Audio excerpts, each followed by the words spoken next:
Timo, the village's most popular thief, had his eyes set on the local herbalist's prized possession, a rare love potion said to make anyone fall heads over heels.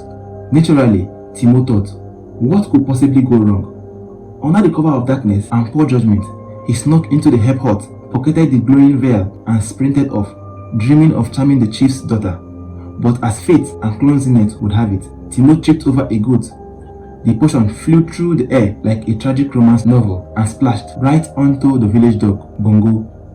Bongo, once indifferent to everything except meat scraps, instantly fell madly in love with Timo. He followed him everywhere, barking sonnets, wagging his tail with operatic flair, blocking anyone who dared look at Timo with the jealous rage of a soap opera villain. Now, Timo hides behind trees, sprinting through markets like a love-struck fugitive trailed by a drooling canine Casanova. Lesson learned? Maybe, but knowing Timo, probably not.